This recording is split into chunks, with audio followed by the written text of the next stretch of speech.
Lo primero que vi fue su camiseta blanca sudada. Luego, el tatuaje en el brazo. Y después, el calzoncillo. No me lo esperaba.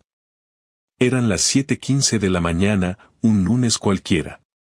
Yo acababa de volver de un viaje relámpago a Valencia, donde había pasado el fin de semana por una auditoría sorpresa. Lucía sabía que llegaba temprano. Me dijo por teléfono el viernes: tranquilo, no te preocupes, yo me encargo de los niños. Todo sonaba normal. Todo parecía normal. Hasta que abrí la puerta de casa y me encontré a un desconocido sacando un vaso del armario de la cocina como si viviera ahí. Estaba descalzo. Llevaba unos calzoncillos azul oscuro. Y tenía la cara más tranquila del mundo. ¿Perdona? Solté sin ni siquiera soltar mi maleta. El tío se giró, me miró, y dijo con total calma: «Hostia, ¿eres tú el padre?». Tardé 2 segundos en entender a qué se refería. 2 malditos segundos en los que mi cabeza voló por todas partes. Pensé que quizás era un primo de Lucía que yo no conocía, o un amigo de su hermano, hasta que miré al suelo. Había una camiseta suya, una toalla mojada, y justo detrás, sus zapatillas. Las de correr. Nike negras. Y entonces escuché la voz de Lucía desde el pasillo. ¿Javi? Sí. Era yo. El padre. El marido. El que pagaba la hipoteca. El que llevaba 12 años desayunando todos los domingos con la misma mujer, sin faltar ni uno. Y ahora había un tipo medio desnudo en mi cocina, bebiéndose un zumo, como si esto fuera una puta comedia de sobremesa. Respiré hondo. No porque fuera un tipo paciente, sino porque sentí que si no lo hacía, iba a vomitar ahí mismo. ¿Quién coño es este? Le pregunté a Lucía cuando entró al salón, con una camiseta mía y sin sujetador. Ella me miró. La expresión que puso, no sé cómo explicarlo. No era de susto. No era de arrepentimiento. Era más bien de fastidio. Como si hubiera llegado antes de tiempo a una obra de teatro donde ella aún no estaba lista para salir a escena. «Te lo puedo explicar», dijo. Y ahí, en ese instante, sin necesidad de ver mensajes, fotos, llamadas ni rastros, supe que algo muy gordo se me venía encima. El silencio después de su «te lo puedo explicar» fue más duro que cualquier palabra. Yo no me moví. Ni solté la maleta. Solo la miraba, y detrás de ella, el tipo seguía ahí, dándole sorbos al vaso como si esto le pasara todos los días. Lucía no hizo ningún movimiento para corregir nada, ni lo echó, ni intentó taparse, ni fingió sorpresa. Solo se quedó en el umbral del salón, con la cara de quien tiene que rendir cuentas pero no está convencida de tener que hacerlo. Yo estaba esperando alguna reacción humana por parte de los dos, pero era como si el extraño desnudo en mi cocina y la mujer con la que compartí más de una década hubieran acordado que mi presencia era solo un inconveniente, como un fontanero que vino un día antes de la cita. El tío dejó el vaso sobre la encimera y se giró hacia ella. ¿Lo hablamos en la habitación o delante de él?, le preguntó, como si estuviera decidiendo si se cambia la rueda del coche en el garaje o en plena calle. Lucía no respondió enseguida. Se quedó mirándome y después miró al suelo. Y entonces, sin previo aviso, el tipo soltó una frase que me heló la sangre: «Ya está, se lo decimos». Total, ya lo sabe. Como si esto fuera una reunión familiar donde íbamos a anunciar que cambiábamos de ciudad, como si fuera un «oye, que nos vamos a vivir juntos», y no lo que realmente era. Un puñetazo en el estómago de alguien que no lo vio venir. Lo siguiente que salió de la boca de Lucía no fue mejor. «Javi, es un amigo, se llama Oscar. No quería que te enteraras así, de verdad, pero todo se ha descontrolado un poco. Se supone que no ibas a llegar hasta por la tarde. Se ha descontrolado un poco. Esa frase me dio tanta rabia que por un momento pensé en tirarle el contenido de mi maleta a la cara. No por violencia, sino porque quería que sintiera la humillación de tener que explicarme algo sin su escudo de falsa compostura. Yo no dije nada todavía. Me acerqué, dejé la maleta en el suelo, me senté en el sofá como si fuera mi casa, porque lo era, y señalé la silla con la cabeza. Siéntate, le dije. Y tú también, Oscar. Vamos a hablar como adultos. Ella obedeció. Él tardó unos segundos, pero al final se sentó en el borde, con los brazos cruzados. Parecía incómodo, pero no avergonzado. Lucía se aclaró la voz. No sé cuándo empezó todo exactamente. Bueno, sí, hace unos 3 meses. Nos conocimos en el gimnasio. Yo solo iba a entrenar por las mañanas, mientras los niños estaban en el colegio, y él era el entrenador de la sala. Al principio solo hablábamos, me ayudaba con la máquina de abdominales, cosas así. Después empezamos a tomar café cerca, y una cosa llevó a la otra. Lo dijo así, sin rodeos, como si estuviera presentando un resumen de actividades en una junta vecinal. Yo no la interrumpí, pero mi mandíbula estaba tan tensa que sentía que me iba a partir un diente. Javi, no fue algo planificado. No me levanté un día diciendo voy a joder a mi marido, pero, me sentía desconectada de ti. Llevabas meses metido en el trabajo, en casa estabas pero no estabas, y cuando hablabas, solo era para comentar cosas de la empresa o de fútbol. Y yo, pues, me sentía invisible. Y cuando alguien te mira como si fueras alguien interesante otra vez, pues pasa lo que pasa. Yo quería decirle que me dejara en paz con esa basura emocional, que no intentara justificar lo que había hecho hablando de la rutina, del trabajo, del fútbol o de lo que fuera. Pero me quedé callado. Quería escucharlo todo. Quería que no quedara ni una mentira flotando en el aire. Porque lo que se rompía no era solo un matrimonio. Era la imagen que tenía de ella, y también de mí mismo. ¿Y los niños? Pregunté por fin. ¿Dónde están? ¿Te dio igual que pudieran verte con este tío aquí en calzoncillos? Lucía negó con la cabeza rápidamente. Están en casa de mi madre. Este fin de semana se los llevó porque sabíamos que tú no estabas, y, bueno, así podíamos estar más tranquilos. Estar más tranquilos. Todo en esta conversación parecía diseñado para hacerme sentir como el intruso, el que no tenía derecho a estar allí. Me incliné hacia adelante y miré directamente a Oscar. ¿Tú sabías que ella estaba casada? Pregunté. El cabrón me miró a los ojos sin pestañear. Desde el primer día. Pero me dijo que las cosas estaban mal, que dormíais separados, que esto estaba muerto. Solo asentí. No porque creyera lo que decía, sino porque entendí que él no era el problema. Él era un síntoma. El cáncer estaba sentado en el sofá de enfrente, con mi apellido aún en su DNI. Me levanté, cogí la maleta y caminé hacia la puerta. Ella se levantó de golpe. ¿Dónde vas? Me preguntó, como si todavía le debiera explicaciones. A ducharme en casa de mi hermano. Y luego, no sé. Pero esto no termina aquí. Cerré la puerta sin mirar atrás. Lo único que tenía claro en ese momento era que no iba a dormir bajo el mismo techo que ese imbécil en calzoncillos. No volví a casa esa noche. Ni la siguiente. Me quedé en el piso de mi hermano Carlos, que me abrió la puerta sin hacer muchas preguntas. Le bastó con ver mi cara para saber que algo muy jodido había pasado. Me dejó las llaves, el sofá y una cerveza fría encima de la mesa. Me dijo que cuando quisiera hablar, que hablara, pero que si prefería callarme, también estaba bien. No hablé. Esa noche solo dormí mal, comí poco y me pasé horas mirando el techo, pensando en todo lo que había cambiado en cuestión de horas. El miércoles por la tarde volví a casa. No porque quisiera verla, sino porque necesitaba ropa y mi ordenador del trabajo. Entré sin avisar. No había coche en la puerta, así que asumí que estaba sola. Pero cuando abrí la puerta, ella ya estaba en el salón, sentada, como si me estuviera esperando.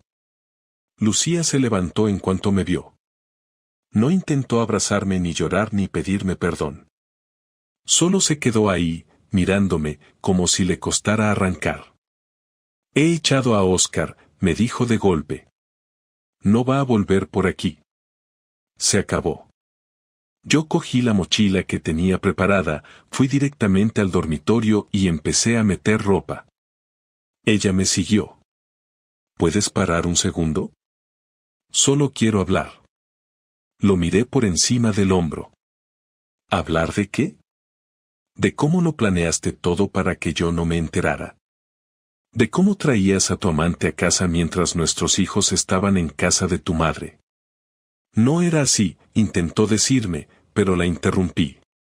¿Entonces cómo era? ¿Era solo un amigo que venía a hacer yoga contigo en ropa interior? No me tomes por imbécil, Lucía. Me volví hacia ella, y por primera vez en años le hablé sin filtros. Te has reído de mí, de nuestra casa, de nuestros hijos. Y ni siquiera tienes la decencia de mostrar vergüenza. Ni una lágrima, ni una disculpa, ni un poco de humildad.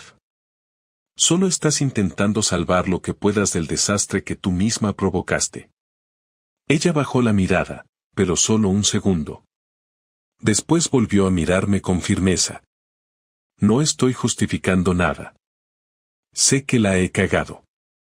Pero también sé que llevamos años mal. Y tú te has negado a verlo.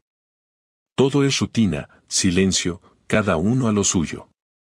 No justifico lo que hice, pero no fui feliz durante mucho tiempo. Y tú ni te diste cuenta. No podía creer que aún tuviera la cara de echarme parte de la culpa. Me acerqué y hablé en voz baja, para no gritar. ¿Y crees que yo era feliz? ¿Qué está reventado después del trabajo, ayudar con los niños, pagarlo todo y tener que suplicar por un poco de atención es el sueño de mi vida? ¿Tú sabes cuántas veces llegué tarde a casa por quedarme horas extra para cubrir tus caprichos, para que no tuvieras que preocuparte por nada? Me miró, ahora con algo que parecía culpa, pero no me bastaba. Porque no era una discusión de pareja. Era una confrontación con alguien que había pisoteado todo sin pensarlo 2 veces. ¿Dormiste con él en nuestra cama? Le solté, sin rodeos. Ella no respondió de inmediato. Eso ya era una respuesta. Sí, dijo al final. Sentí un calor subir por el cuello y apreté los puños con tanta fuerza que se me clavaron las uñas. Me giré, fui al salón, cogí un jarrón que nos regalaron en la boda y lo tiré al suelo. El golpe fue seco, violento. Ella gritó. ¿Estás loco? No. Estoy despertando, que es distinto. No te pongas ahora en el papel de víctima, Lucía. Me senté en el sofá, respirando con dificultad. Ella seguía de pie, temblando, no sé si de miedo o de rabia. ¿Y ahora qué? Preguntó al fin. ¿Vas a irte sin más? ¿Qué esperas? ¿Que me quede aquí a mirar cómo reconstruyes tu imagen mientras limpias los restos de tu amante del baño? No tienes ni idea de lo que has hecho. Esto no es una discusión. Esto es el final. Ella se sentó también, a 1 metro de distancia. No quiero que se acabe. Te lo juro. Me equivoqué. No sé cómo arreglarlo, pero no quiero perderte. Quiero que intentemos salvar esto. Sentí que algo dentro de mí se apagaba. No era tristeza. Era el cansancio de saber que, aunque dijera todo lo correcto, ya nada volvería a ser como antes. Lucía, no sé si te das cuenta, pero lo que rompiste no fue solo la confianza. Fue el respeto. Y sin eso no hay nada. No sé qué haré, pero quedarme aquí, contigo, haciendo como que esto se puede arreglar, no. No puedo. Me levanté, cogí la mochila y antes de salir me detuve en la puerta. Ya hablaremos del piso, de los niños, del papeleo. Pero tú y yo, como pareja, se acabó. Cerré la puerta. Esta vez, sin miedo a mirar atrás. Durante los primeros días fuera de casa, no pensaba con claridad. Comía lo justo, dormía poco y mi cabeza no dejaba de dar vueltas, como si no pudiera procesar la magnitud del desastre.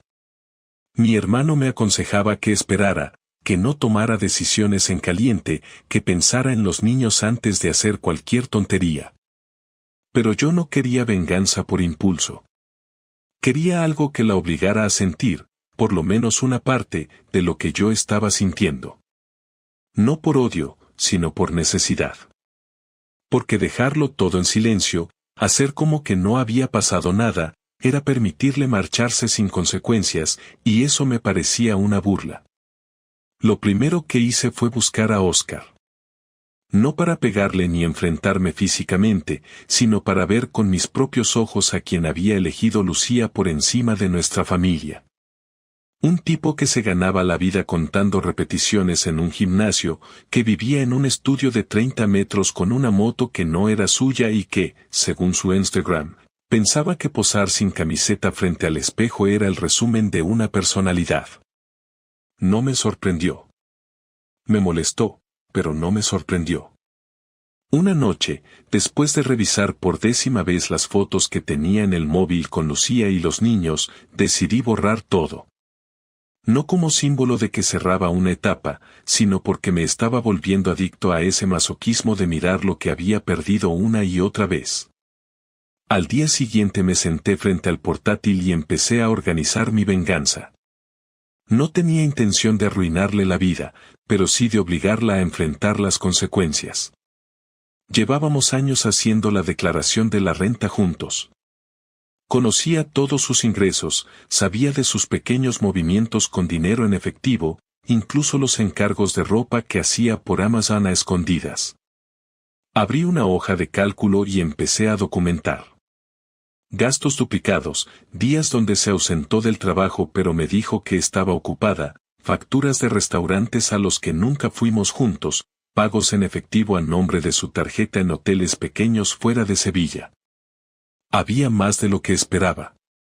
No necesitaba que nadie me dijera que era una traición con planificación. Lucía no se había enamorado de alguien y cometido un error. Había construido una rutina paralela donde yo no existía. Después hablé con mi abogado. Le conté todo sin adornos. Me miró serio, como si ya hubiera escuchado historias similares, y me dijo que tenía base para una separación con pruebas de infidelidad. Me explicó que aunque en España el divorcio no necesitaba motivos, tener documentación podía ayudar a negociar términos más favorables si ella intentaba reclamar pensión o quedarse con más de lo justo. Me recomendó no moverme aún de casa, así que regresé. Lucía se sorprendió al verme entrar. Pensó que volvía para hablar. Le dije que no era así, que estaba siguiendo una recomendación legal, que necesitaba estar en el domicilio hasta que el proceso comenzara. No hizo muchas preguntas. La tensión era evidente. Compartíamos espacio, pero no hablábamos. Los niños ya habían vuelto de casa de su abuela y no sospechaban nada. Yo fingía lo justo. Cenas juntos, algunas risas forzadas, ayuda con los deberes, y después cada uno en su habitación. Pasó una semana así. La siguiente parte del plan fue simple.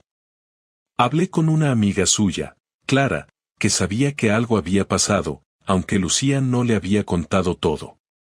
Me reuní con ella en una cafetería. Le expliqué lo básico, sin entrar en detalles morbosos. Solo quería que supiera que lo que estaba ocurriendo no era una crisis pasajera, sino una ruptura definitiva. Clara se mostró comprensiva y dolida. Me dijo que sospechaba algo, que notaba a Lucía rara.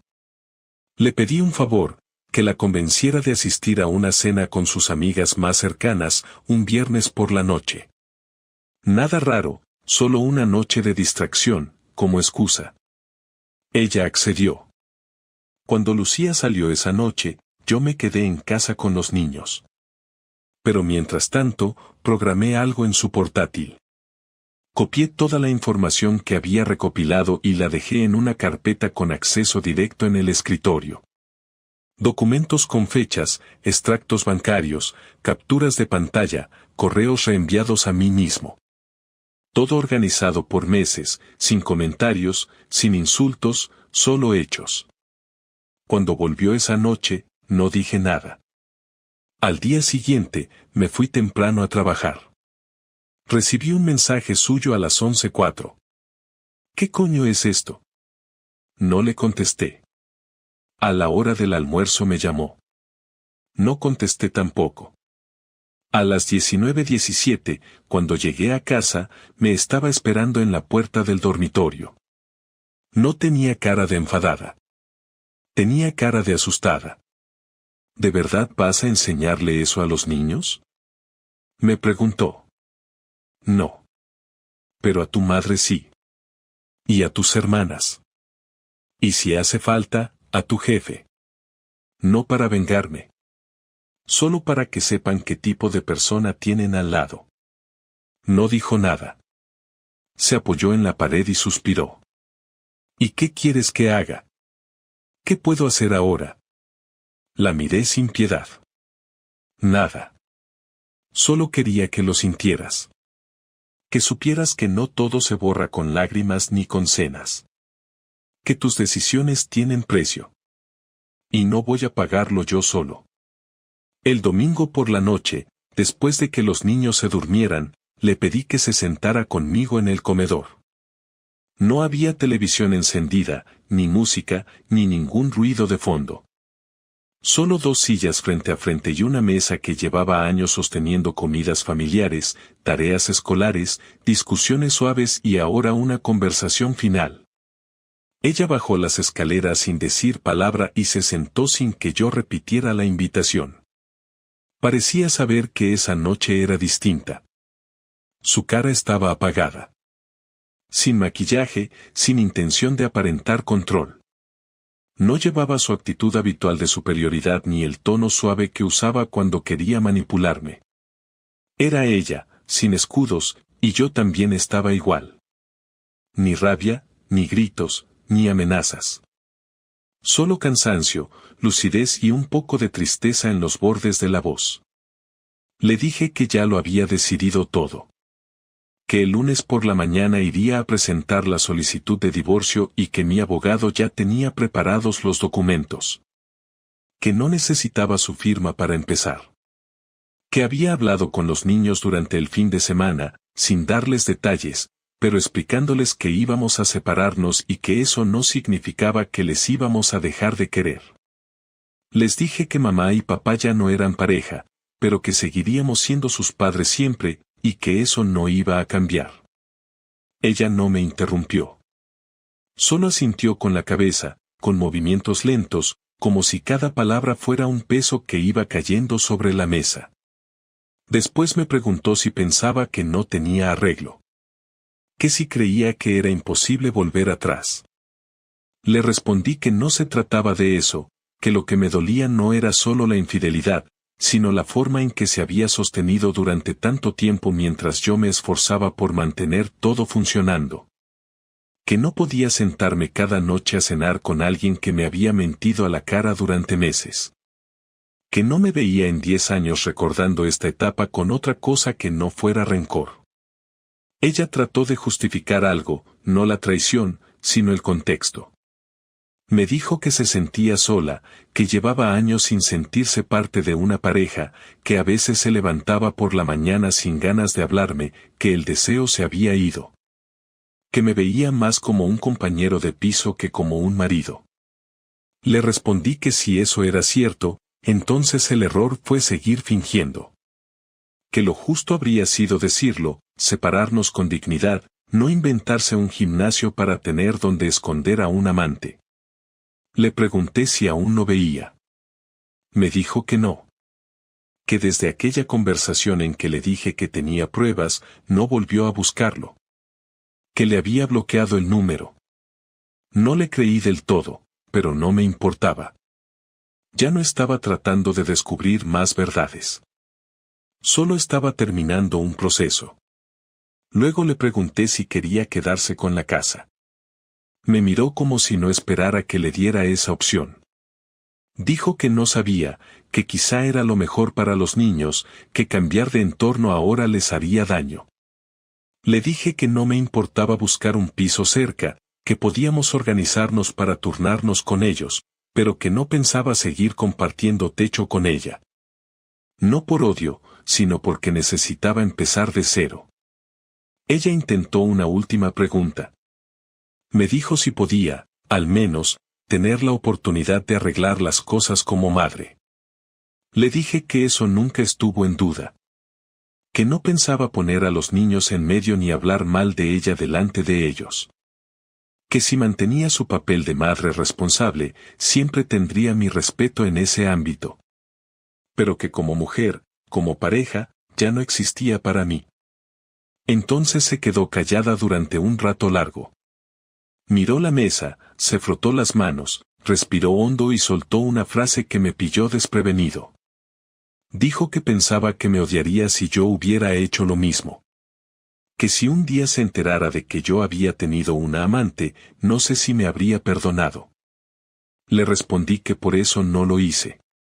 Porque sabía lo que podía destruir una acción así. Porque entendía lo frágil que era la confianza, y por eso cuidé cada paso, cada decisión.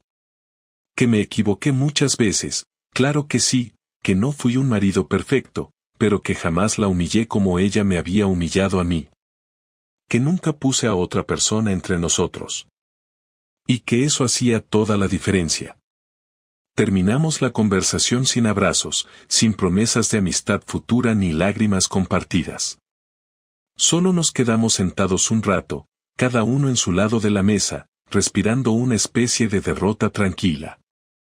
Antes de irse a dormir, me dio las gracias por no haber reaccionado como un animal, por no haber hecho de esto un escándalo, por haberle hablado con claridad. Yo no respondí. Me levanté, apagué las luces y subí a mi cuarto con la decisión firme de que lo siguiente que haría sería empacar mi vida y salir de ahí cuanto antes. Me fui de la casa 2 días después de esa conversación. No hice ruido, no dejé cartas ni notas ni gestos dramáticos. Solo recogí mis cosas, me aseguré de no dejar nada pendiente con los niños y entregué las llaves al portero del edificio con instrucciones claras de dárselas a Lucía cuando ella volviera del trabajo. No había motivos para quedarme más tiempo en un lugar que ya no sentía como mío. Me mudé a un piso pequeño, 2 habitaciones, cocina abierta, sin muebles nuevos ni decoración innecesaria. No me interesaba sentirme cómodo de inmediato, solo necesitaba estar lejos, tranquilo, sin ese silencio tenso que se había instalado en cada rincón de la casa anterior. Al principio no sabía qué hacer con el tiempo libre. Los días sin niños eran extraños.